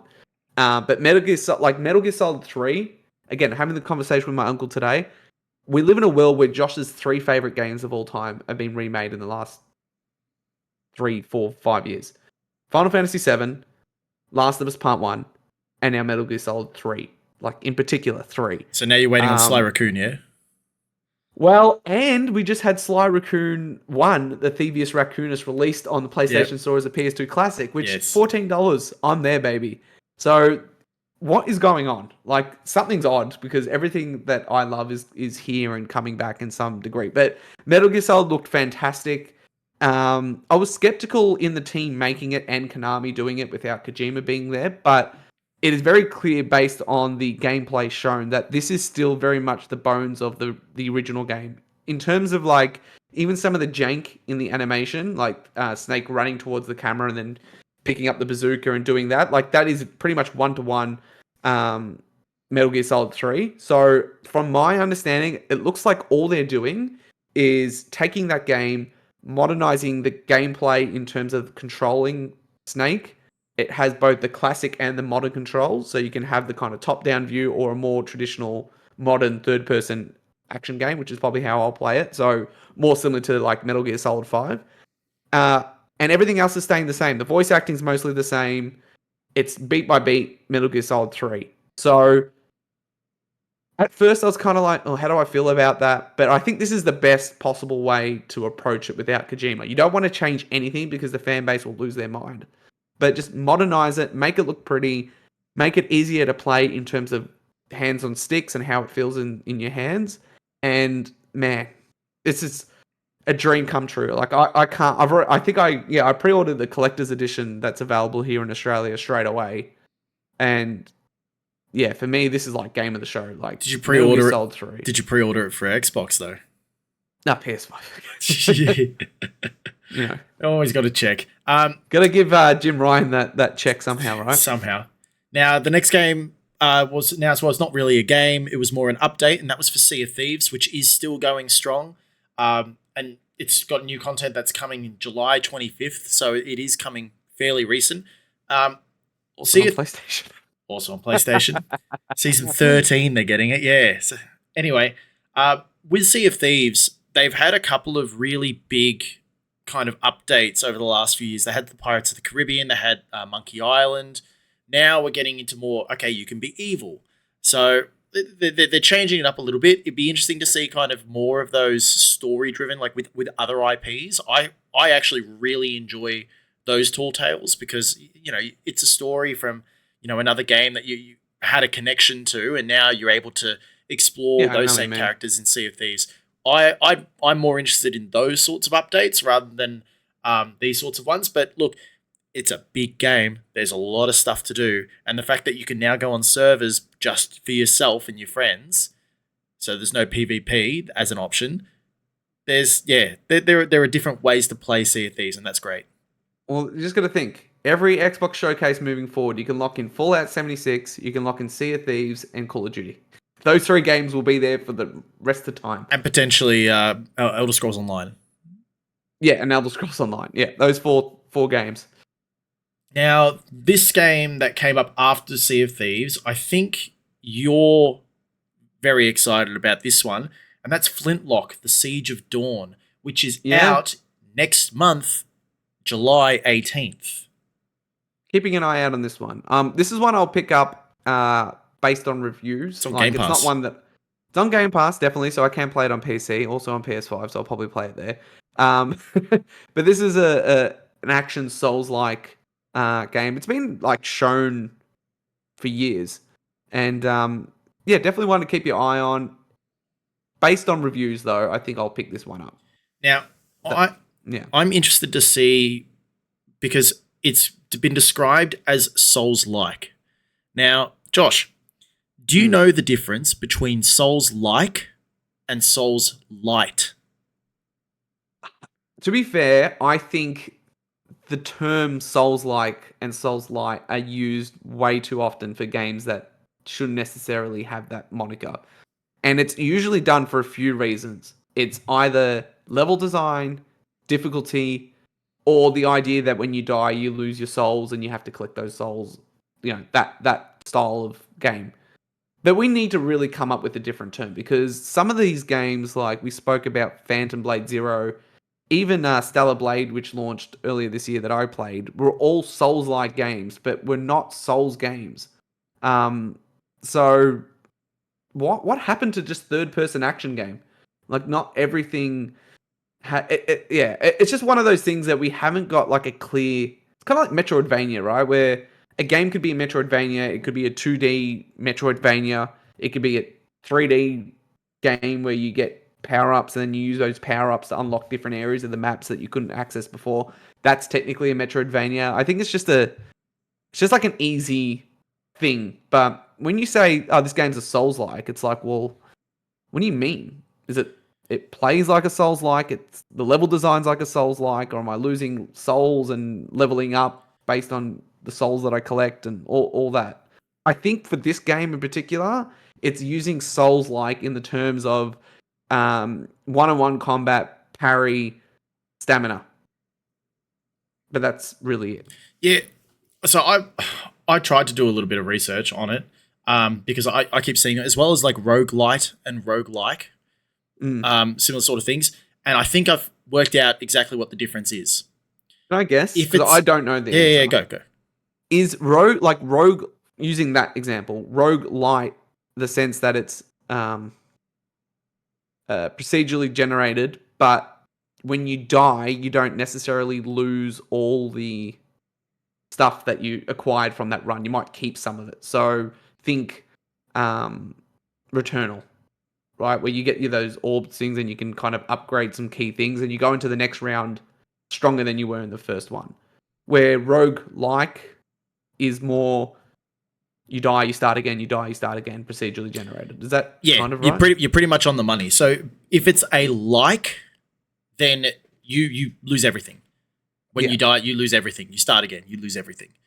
If it's a light, there are meta upgrades that you can purchase that are in the background that give you a boost or a bonus each time you go back into it. Yeah. So you might lose everything and start from the start, but you had enough, you were able to buy this power up, which will, work for every new life that you have. And then you can build on that skill tree or whatever it is. So that is a light because you're getting the same experience. However, there is still that progression that's going to push you through the game. So the fact that this is described as an explosive Souls-like tells me that you start from scratch. But then, because you watch the gameplay and you're like, this is not a Souls game. Exactly. So anyway, I just wanted to have that little session about that. The game looks great. No, I'm there, man. I think that it's deterring a lot of people from playing games they probably would have played based on Souls being added to it. Well, on that sort of description, I would be more suited to play Souls-light games because I know that eventually I'm going to be able to overcome these challenging objectives because I've got bonuses and power-ups that are going to help me through it. When it's a like, I know that on a technical basis, I have to grind through, skill. And sometimes, yes, skill issue is a problem for a lot of people, and that's where, that's why people don't play Dark Souls and that sort of stuff because, it's too hard or whatever it is. But like the light ones, I feel better doing that because I know that that's, a better use of my time. You feel better now? You got that out of your system? Yes. All right, we're back. Now I can get the next part out of my system. Perfect Dark.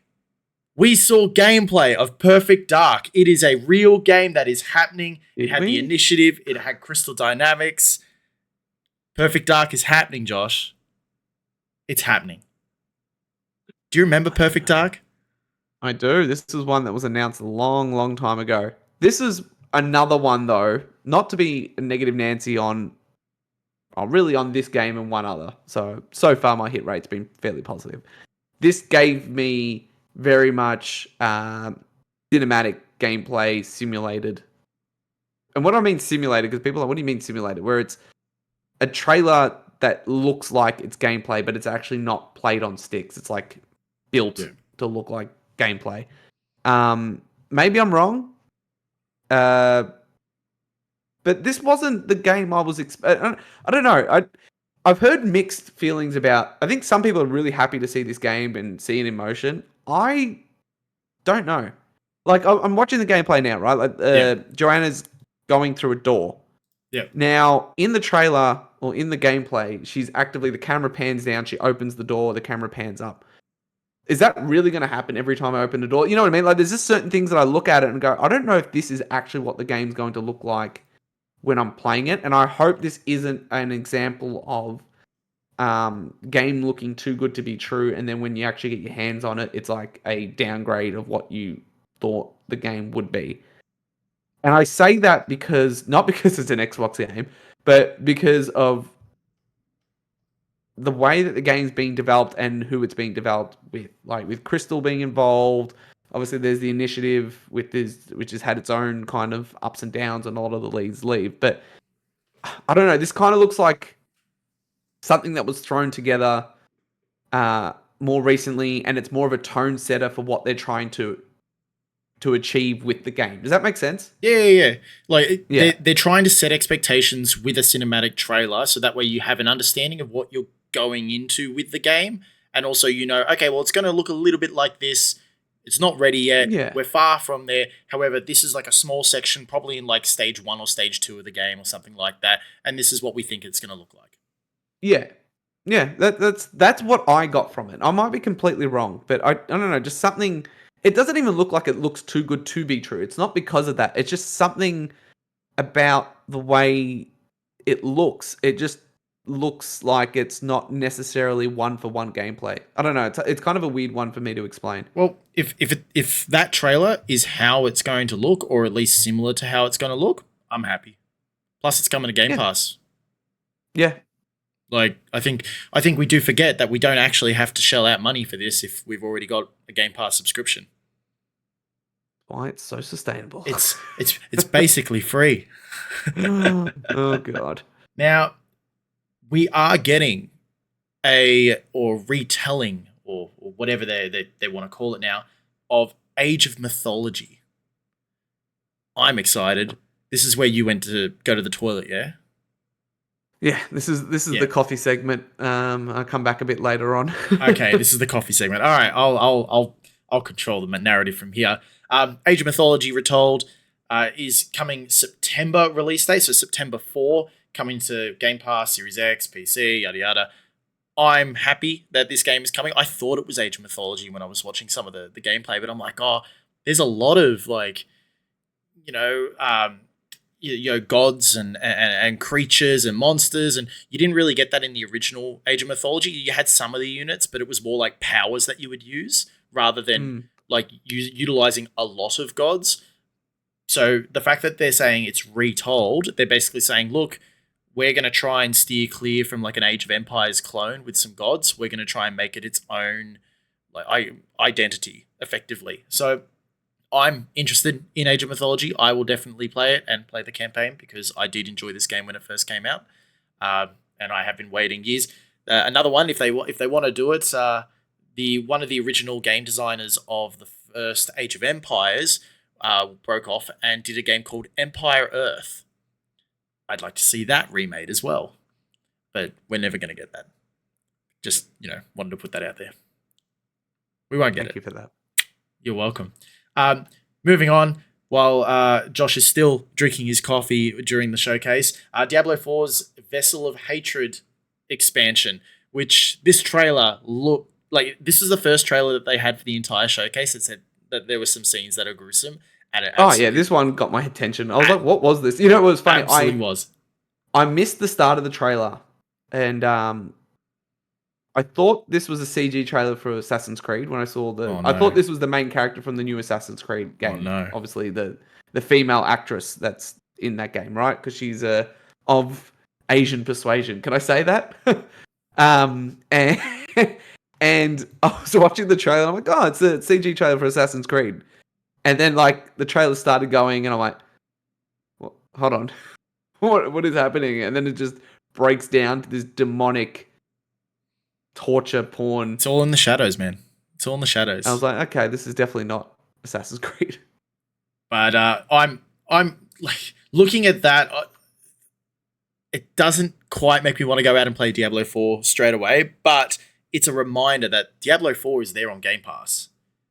and there's an expansion, and it's coming in October, just in time for Halloween. So anyway, that'll look nice. So might get to that. I do want to hear your thoughts on this next game, which potentially piqued your interest, and that was Fable. We got some gameplay. We did. We Perfect Dark, Fable. They're rolling with the punches. Yeah, man. Like, this is the thing. There was, like I said, there was about 30 games shown here. There's probably 10 to 15 that I'm excited for, and there was some that I don't have a real strong history for Fable, right? And that's for a few reasons. Like I said, even with what we were talking about. I was talking about not liking the European third-person action adventure Western RPG. Yeah, the Western RPG thing, right? So it hasn't really been my style. I have this thing. I have a weird thing with fantasy where I don't like fantasy that's got comedy elements in it. Like, I kind of always like. Oh no, you won't like Fable then. Yeah, I'm more of a dark fantasy guy. I don't know, just that the whole British sense of humor thing isn't really my cup of tea. But I mean, this is being made by a studio that's, is it Turn 10 that's making this one, right? The Forza guys. Yeah. Yeah. This looks good. I mean, like, the trailer looked fun. And Playground Games. Playground Games. It's running on that engine. Yeah, again, I think this is a lot of in-game stuff, but look, Xbox have done this interesting approach, which I definitely think has worked in their favor in this sense, right? They've got the gambit of stuff. They've got the stuff that's coming in 2024 where we're seeing a lot more of those games. We're seeing some stuff for 2025 where we're getting hints, right? And then we're seeing things that are a bit further out. Like, I think Fable, I think Perfect Dark are two prime examples of games where I think these are still further out than people are thinking. You don't think they're late next year? Because they say 2025. Yeah, definitely Fable will be more likely to be next year. Perfect Dark, I think, is even beyond next year, more 2026. But I think it's interesting the fact that we've seen Fable a few times now. We had the initial kind of CG trailer. There was the last year's trailer, which was the one with where we saw the initial main character and a kind of glimpse of gameplay, and then we've got this. It's interesting that we haven't seen it in motion, like, really. We kind of get cuts of the main character hitting an enemy with a sword or throwing a fireball, but there isn't like I don't know, even a portion of this trailer where you're seeing the character in motion. So you wanted like more like a South of Midnight sort of showing. Yeah, look, to me, I think the perfect trailer, like, I love demos where they do the whole South of Midnight thing, where it's like, oh, cool, we're seeing this game, there's a trailer, and then, like, the camera pans out, and then it's the main character, and you kind of see the game in motion. It's a cutscene, a bit of the game, a cutscene, and then end it. Yeah, and you actually see the game in motion, right? We haven't seen that for this game. And so it's kind of going, again, it's not a game that I'm super interested in, so I'm trying not to be super harsh on a game that I wouldn't play even if I saw gameplay for. But I think this is one where I think if we saw some in-motion gameplay, it would have helped the way that I have felt about the game. Okay. Yeah. Yeah, so does that make sense? Yeah, it does. Like, I saw like, while watching the trailer, you see a couple of, like, the spells and stuff, and it does look like it's bringing back some of the older, like, magic that you can do in the older games. What I'm interested to see is how far away is it from the original Fable, and further, how far away is it from Black and White, which was Peter Molyneux's game before Fable hit it big, because that kind of had the alignment factor, the good and the evil. At the moment, this is feeling like you can be the hero, whatever, you need to be the hero of Albion. Like, it seems very, you're playing that character, this girl. You're not playing as, like, an avatar of yourself, whether or not you want to be good, you want to be evil, like the alignment system, if there's any of that sort of thing. We don't have any of that. So it's almost like a reimagining of Fable as a fantasy game, but not necessarily as Fable in like the Fable world of Albion, and how your actions and choices affect the world. Mm. Like you see a little bit of it, but not as much as I would have liked. I'll just say this: like my overall want and expectations for game announcements is first showing is in-engine trailer. Second showing is trailer with gameplay and hopefully a release window, and then final trailer with gameplay or a live showing release date and the game's out. I think that's like a perfect approach for me, right? Where the first trailer is kind of like, oh, we're getting this game and it's super exciting, right? We'll talk about Gears later. Like that's perfect for the first reveal of that game. But I do think the second time we see a game, we should be seeing it in motion. Specifically a game that was announced 4 years ago. You know what I mean? Like that's I think overall such a really positive show. There was a lot of really good stuff in there, but you know, putting my critical hat on, there is that where I'm like, well, it's good that we saw Fable, it's good that we saw Perfect Dark, but I mean, not so much Perfect Dark because I could be wrong on that. That could have been actual gameplay, but Fable in particular, I think we should have seen gameplay. Yeah, more. Yeah. We are going to move on a little bit. Yeah. Fragpunk. This was the one game where I was like, oh, great. 5v5 online hero shooter. I do like the idea where you've got to change the rules of the gameplay, like in terms of like with the cards and stuff, like ability cards. But otherwise, this looked like a game that I'm probably not going to play. We've already got a Concord. Yeah. Well, it sounds like every showcase needs a Concord.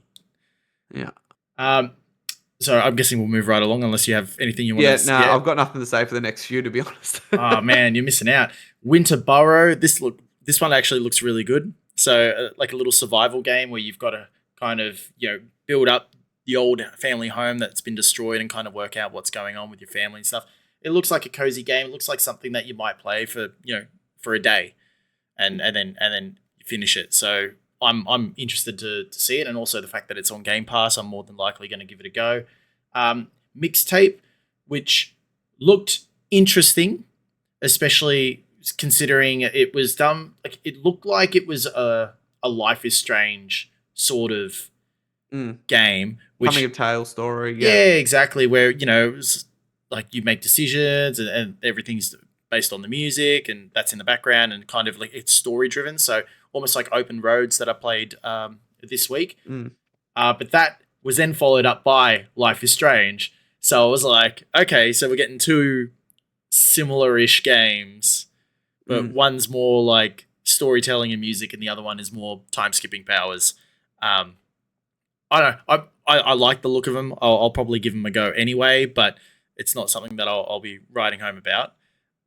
Definitely. Yep. October 29th. Yep. It's on Game Pass, so at least give it a go because it's on Game Pass. Is it? Oh, okay.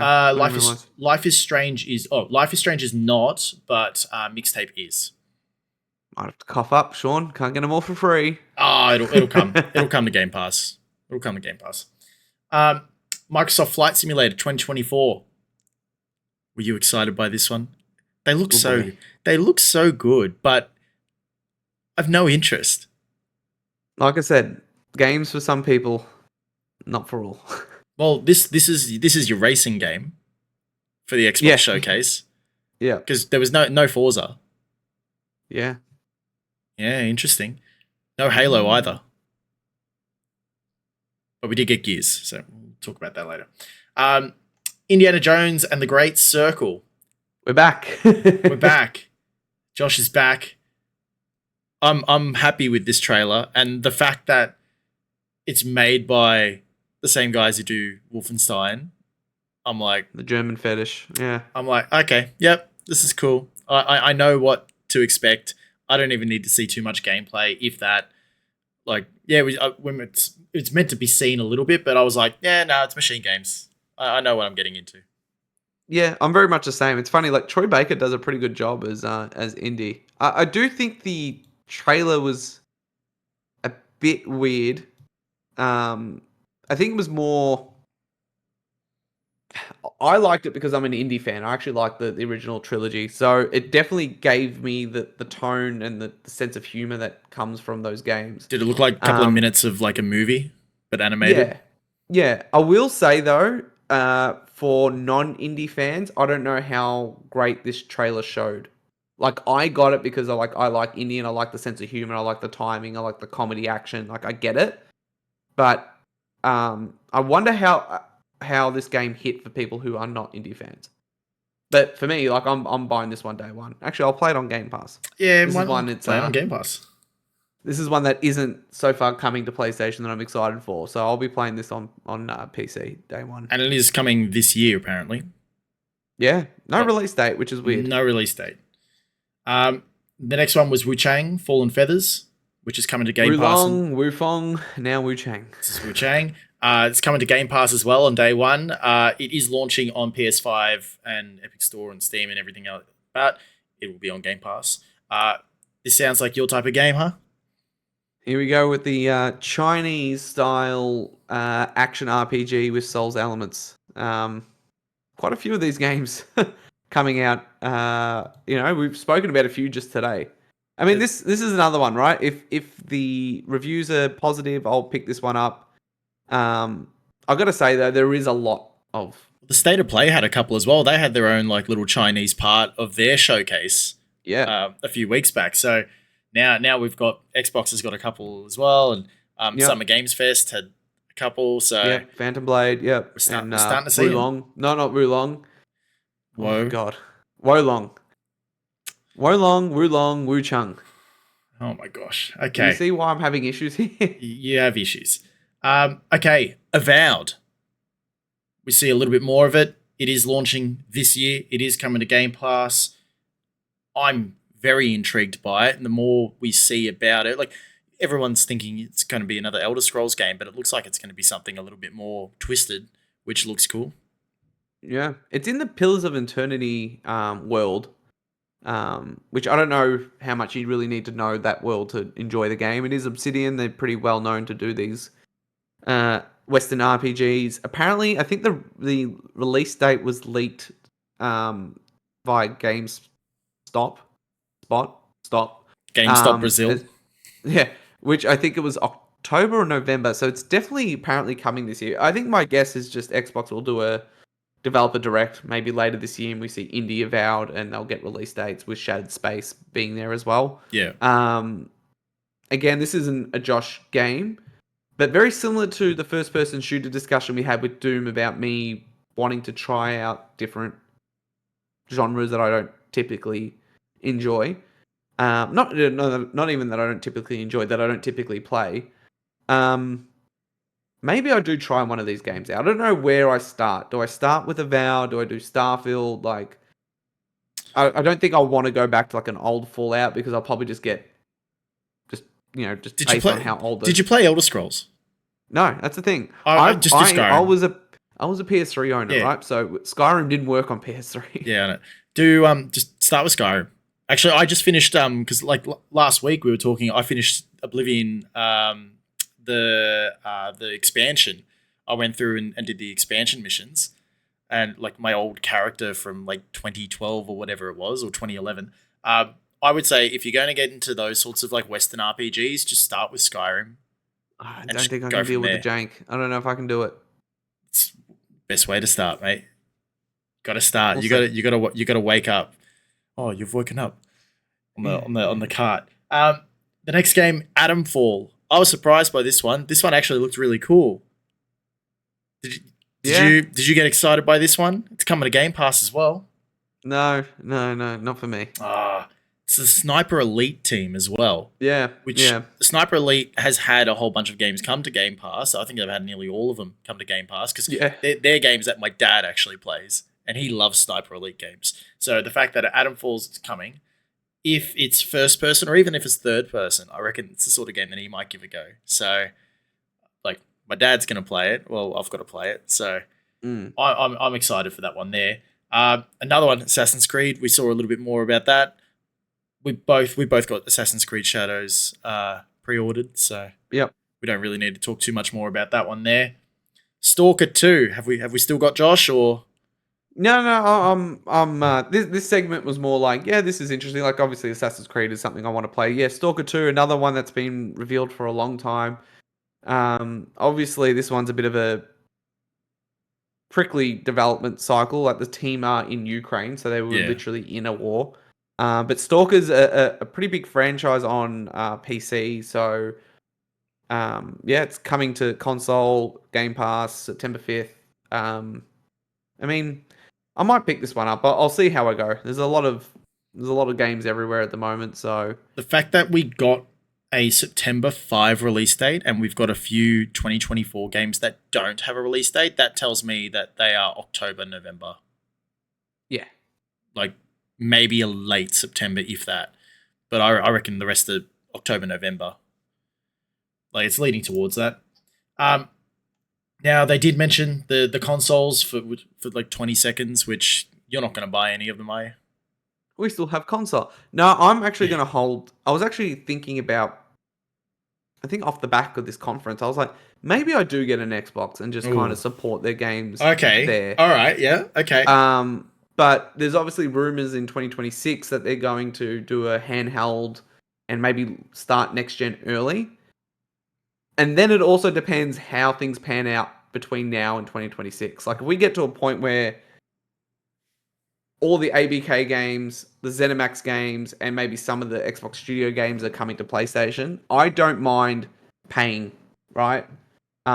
Because I do buy physical. I like the collection. I like owning games. So if I can play all these games on the console of my choice and play them the way that I want to, I will just buy the games there. So depending on how things go over the next 2 years, Well, Phil Spencer personally, says that's okay. yeah, and I think it is right. I think we will see a lot come to all platforms, and it's purely just gone to the logistics of having ABK. I think the cost of running, 20,000 people is a lot more than when you had 5 studios, and is a lot more when you brought ZeniMax, right? Like it's just they've grown so big in terms of teams and people and the way how much games are costing, and they've got a subscription service where games are selling less because of that. I don't care what anyone says, that is the case. I mean, like Sean, you're not going to buy any of these games that are Game Pass games, right? You're just going to use your subscription to play them, and that's totally fine. But I think the economics of that is going to mean that there is going to be more of a quicker push to get these games on multiplat. I mean, we've seen it. Like it went from, ZeniMax is an acquisition to bring games exclusive to Xbox and to places where Game Pass exists. That was the quote from Phil Spencer back then. And then it's just these 4 games, only these 4 games. Do not expect more. This isn't a change of strategy. And that was, a few months ago? Yep. And now we're literally got Phil Spencer on stage saying, we're doing more of this, expect more. Like, it's coming. Well, look, I think it makes a lot of sense because you're either getting people to purchase the game on another console, or they're most likely, if they have an Xbox or a PC, they'll get Game Pass. And I still look at Game Pass as, it's $16 a month for Game Pass Ultimate. I think it's about $15.95, I believe it is. And so, still a good price. Expect that to go up before Call of Duty comes out, though. Yeah, but that's still over 12 months. That's $191.40. Yeah, that's 2 games. Yeah, that's the thing. As a value judgment, and as a person who doesn't need to actually care about economics of things, I mean, if Sony did it, I would do it. Yeah, like it's too good to not do it. If you have an Xbox and you're not on Game Pass, it doesn't even make sense. That's Gears of War. That's Perfect Dark. Yeah. Hell, you can throw in literally everything else for free, and I'm still doing better on Game Pass. It just ultimately goes down to how you play games, how you want to own games, if you want to own them or not. And maybe that's the middle ground that we spoke about a few weeks back, where it's all right. If you want Game Pass, the numbers aren't where they need to be. So to sustain that, we need to sell these games elsewhere as well. And then the draw on Xbox is day and day Game Pass. Yeah, so be it. And as someone who doesn't give a shit about the console wars, like I'm totally okay with that, because if you want to purchase the game for $110, by all means, I'm happy over here on Game Pass. Exactly. And I'm on the other end of it, where it's like, I'm not doing it to give money and spend money and support the devs and all that. It's more the way that I play games. It's convenience for you. Yeah, I'd rather pick up my game, pay $100 or whatever it is, go home, play that game for 2-3 weeks, get the enjoyment out of it, put it on the shelf, and I've got it there. If that doesn't mean anything to you, fine. Yeah. Do it. Yeah. Now, to also answer the question that I asked you, I'm not going to be upgrading my Xbox Series X anytime soon. No, what for? Yeah, Like, and what are you gonna also, do? and also, I'm looking at the rumors of the handheld, and I'm like, same as the PlayStation Portal. It's not marketed at me. No. It's marketed at someone like yourself. Yeah. So I think that's probably the thing that you'd be holding out for information on before even considering getting an Xbox console anyway. Because if you can get a handheld, Xbox, well, you have that right next to your PlayStation Portal, and instead of having your PC or whatever on, you can sit on the couch and play it with a 100%. podcast And if it's on got the TV. ability to dock to a TV, and even if it is underpowered, But like that's now we're talking Switch kind of areas. Phil Spencer in that same IGN interview spoke about a handheld, and he did say that he couldn't say much, obviously, but he said if Microsoft ever was going to do it, or if there was one, he imagined it being where games are there on the actual device as opposed to streaming or Portal, right? So, I mean, at that point, you probably could get it to dock somewhat. I mean, like, as much as there's a lot of doom and gloom for Xbox, right? I don't think we've shared that. Like, I've said from the start that this multi-platform approach, if anything, ensures the success of Xbox and its longevity, because it ensures that their games are selling, it ensures that their teams are making money, it ensures that Microsoft and Microsoft Gaming is profitable, and we see these teams continue to make games.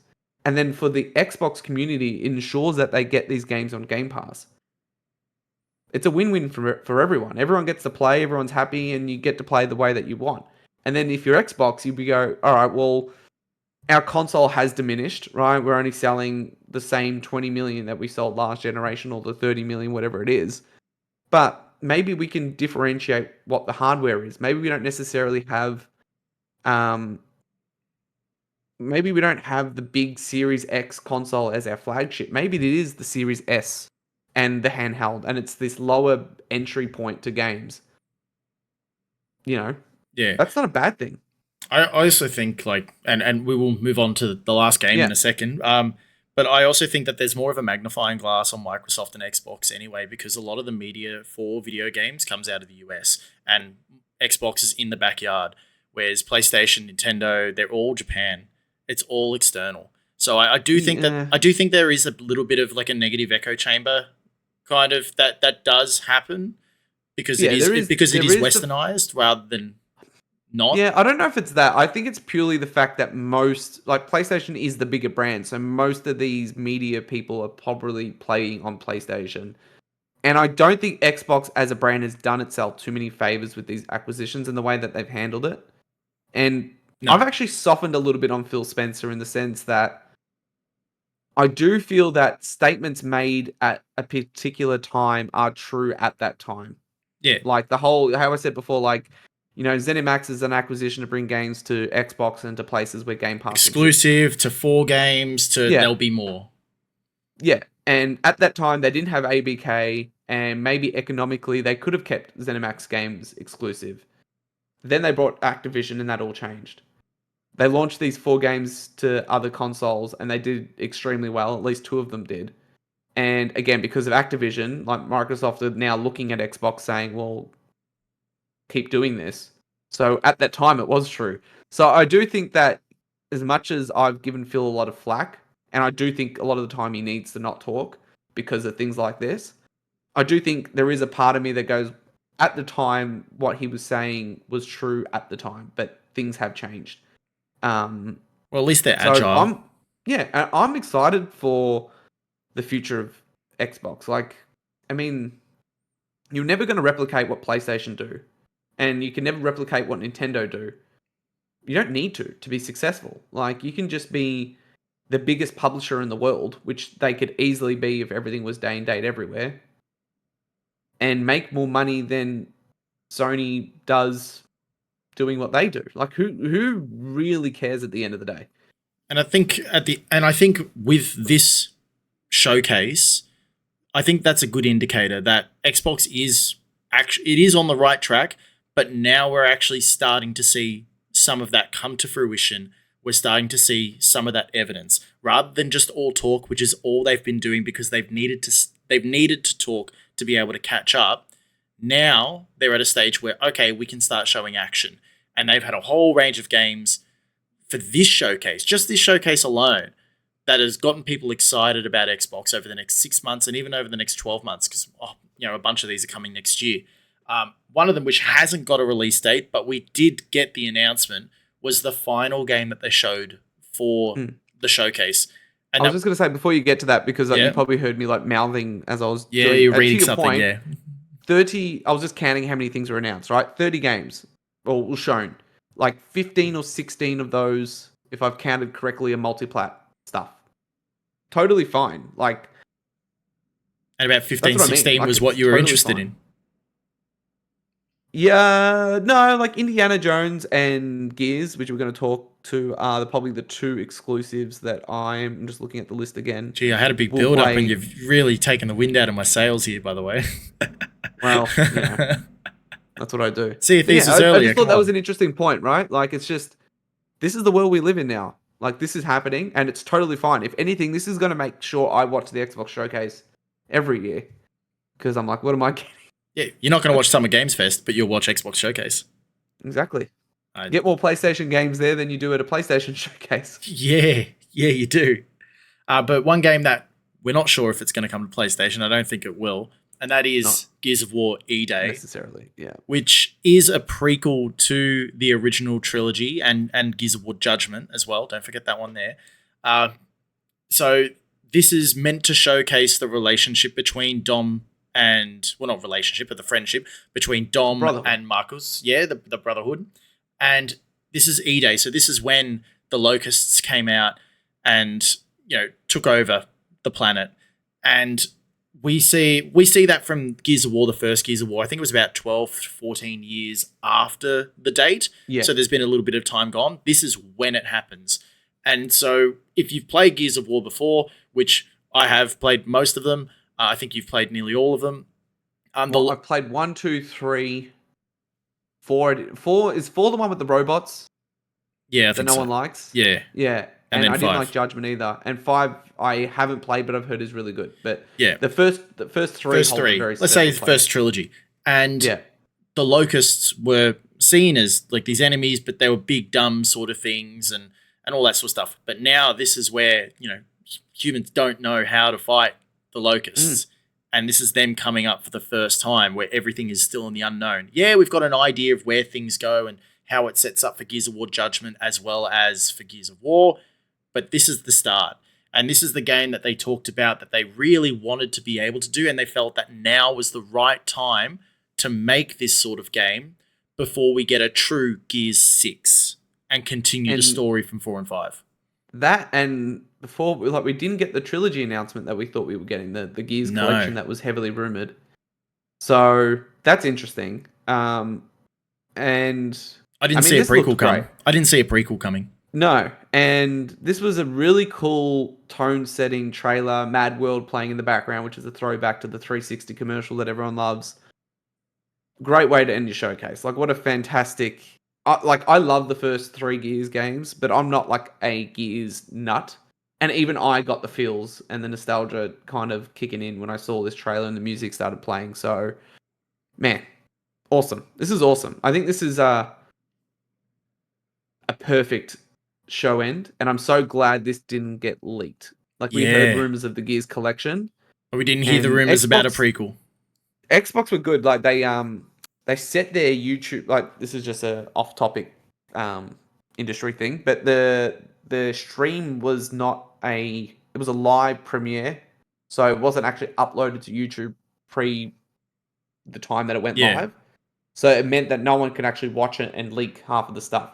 There was a lot of stuff in here that people knew were coming because they've already announced X game and we expect to see it. But it was good to have games like this not leaked. So yeah, a great showing. I cannot wait to play this. I'll be there day one. On Game Pass. Yeah, on my PS5. When you be, I'm gonna stop. I'm gonna annoy so many people. Nah, you'll get it on your Samsung 2024 TV. Which actually, I spoke to somebody. I found somebody who has a new Samsung TV, and they have the Game Pass app on the TV, and it is Yeah. their Game Pass. And they came in, bought a couple of controllers, and they're like, "This is the best thing because it's like switching over from Netflix to the Xbox Game Pass. All the games are there. We can do it through cloud. We don't have to worry about installing. Some of them you can install if you want to, but It's got a shiver. oh, you're thinking of the Game future. Pass. Ooh. Yeah, but I agree. We both gave good reviews of the showcase. There was enough content there for us to talk for nearly as long, if not more than the actual showcase itself. We're coming up to nearly 2 hours on this episode, by the way. Big show. Big show. But I think it goes to show that there is now excitement for Xbox. And I'm happy about that because I'm happy about excitement for all games. It could be PlayStation, it could be Nintendo, Then next it could be week, it's whatever. PlayStation, Xbox is dead again. Oh, yeah, you'll still get that talk. But at the end of the day, we've got some great games coming later this year. We've got more games that have got 2025 slated as when they're expected to be released. We've got some games like Perfect Dark and Gears where, that could be a late 2025. Hell, it could be even an early 2026, which is what I'm starting to think with maybe not Perfect Dark, but definitely with Gears. I don't see Gears as a next year thing. If it is, geez, they've done all right. Yeah, next year will be what? South and Midnight. Maybe Fable. I think Fable. Yeah, Fable will we'll be see next year. year. And yeah, I don't know if Perfect Dark or Gears will be next year. I think next year's like I said, right? Tone setting trailer. Next year's straight to gameplay, release date. Bam, we're there. But now I think with Xbox coming in with their showcase and I'm not going to say blowing everyone away, but definitely doing a damn good shot. I think that's damn good job. I think blowing blowing oneself away. Yeah. But now the attention moves to PlayStation and Nintendo, and there's been a lot of talk online about PlayStation saying, "Where's the showcase?" People are getting a little bit upset and angry. Yeah, I saw that. But PlayStation's going to do what PlayStation does. They'll announce when they want to announce. We said September. I don't think. Happening. I don't think it's going to happen in the next couple of months. I don't think they'll push it to a July or even an August, maybe a late August if that, but September. So my last question then is Nintendo. Do they? Cat licks itself out in the background. Yeah. Oh, she's been either sleeping or doing that the entire show. Lazy. Do you think? And I think I asked this last week, but I'm going to ask it again now. With the Xbox showcase having performed, do you think that Nintendo's going to have a direct anytime soon? And as a follow-up question, do you reckon we're going to get any news on the Switch 2? No. I think we might get a direct. I don't think it's going to be a big one. I think it's going to be one of those middle of the road. Little small ones. Small stuff. An update to Pokemon Cafe or something, and the Switch is on its last legs. Like it is. Regardless of how big it is and the success of it, it's on its last legs. So I wouldn't expect an announcement or an acknowledgement of hardware at all this year. I would be holding out for next year. I mean, they beat to their own drum, right? Like they're not beholden to E3. They don't need to be at the Game Awards. They just do their own thing. And yeah, I just don't see anything happening this year. So do you reckon we'll get I reckon we'll get a direct in July. Yeah, we'll get a direct. I think we'll get it before PlayStation as well. Just don't expect like a big direct because they're going to hold everything for Switch 2, right? Yeah, we're not going to get like an expansion for Tears of the Kingdom and like Metroid 4 and none of that. We're not going to get that. Temper expectations. Sony, on the other hand, let's put the pressure on. I think they need a big show this year, And I think they will have it. Yeah, well, we spoke about it, I think it was last week, that we want the show that's going to talk about the next 3 to 4 years. Give us a little bit of excitement. Give us a release date on Wolverine. Don't be cowards. Yeah. Or at least, I think like I said, we should expect at least 3 or 4 big first-party announcements, and 1 or 2 of those to launch next year. So hold them to it. I mean, we it's the thing. We say we need it, but everything seems to be doing okay. But I think with Pro coming, expect announcements.